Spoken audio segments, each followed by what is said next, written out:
Joining me right now is Union Minister for Petroleum, Mr. Hardeep Puri. Sir, after the conflict which is taking place in Middle East, there's a lot of concern among the people as to how the government is looking into this. Will the oil prices be hit? What is your take on this, and what kind of assurance the government is going to give to the people of country? Now, first of all, it's an ongoing conflict. Therefore, it is always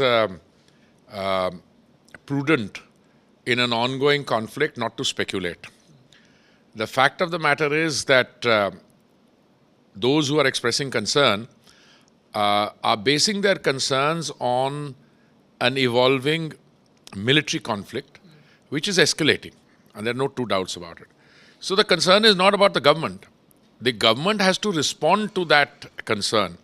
And all I can do, I can't provide any assurances, but I can provide one assurance that the government is very confident of being able to navigate through this turbulence.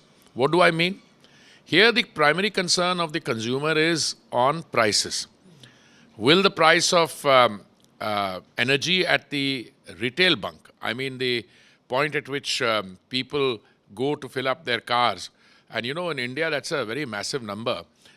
In a particular day, in one day, something like 67 million people go to the petrol outlets to fill up on petrol, diesel, CNG, and so on, battery swapping and so on.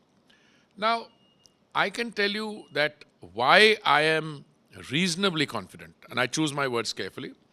The price of oil over the last 12 months or so has, contrary to expectations, remained in the 75 or so range, okay? Last time when there was economic uncertainty, economic activity had stopped during the COVID period, the price of a barrel of crude came down to $19.56. Then there was conflict and it went up to 128. So when this conflict started escalating, a lot of people, rightly perhaps, felt that the price of oil would shoot up and go in the upwards of 100 range. Why I am saying what I am saying? A, there is no shortage of oil in the world. And even the pre-current phase, I mean the daily production was 102 million barrels a day. OPEC plus cut back 5 million barrels, brought it down to 97. But they are wanting to put some of it back. Then more and more oil is coming on the market from the Western Hemisphere. From the United States, from Canada, Guyana is a case in point, from Brazil. So there's no shortage of oil.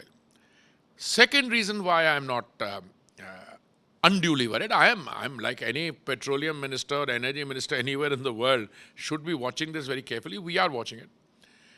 The difficulty comes when merchant shipping and oil tankers start becoming the target. That is not happening now. It happened earlier when the Houthis were attacking in the Red Sea. That's not happening now. Today the concern is that one of the major supply lines, and here they are referring to a supply line through which passes about 20-22% of the global energy requirements, 22% in a day. It's a lot of oil. We also receive oil from there. If I consume 5.5 million barrels in a day, I meaning India, then clearly 1.5 million at least comes there, some days even more. But then some 4 million is coming from elsewhere. So it should stand to reason that I should be able to increase those 4 million to 5 million in case this supply route gets choked. But the third factor I want to give you is, in the last 50 years that I've been either a professional civil servant or a minister, I've never seen the Straits of Hormuz closed down.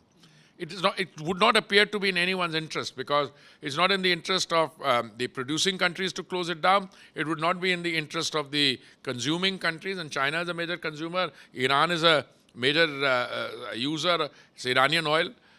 So, according to current situations, yes, oil, which has been in the range of 70, 75 for over a year, it had gone down to 65 after President Trump assumed drill, baby drill. They want prices to come down. They want inflation to be controlled.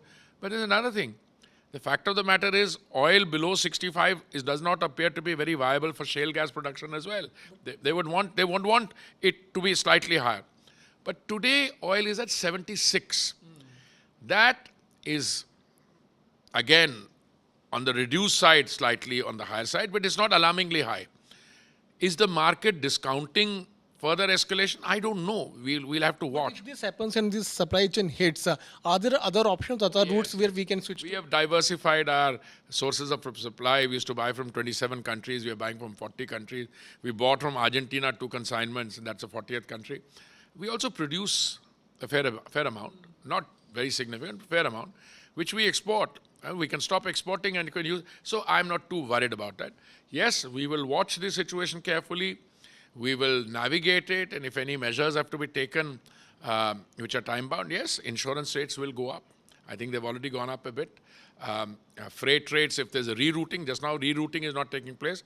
But the insurer is insuring against risk, and there's always a cost to be added to tensions. So, but as I said, the situation is manageable, and the only thing I can do is to request you through the medium of an influential channel to tell people that there's no cause for alarm. That's the assurance. Anxiety there will be there. No, anxiety will always be there if there is ongoing conflict, but there's no cause for alarm. No. One assurance to the countrymen. Yes, absolutely.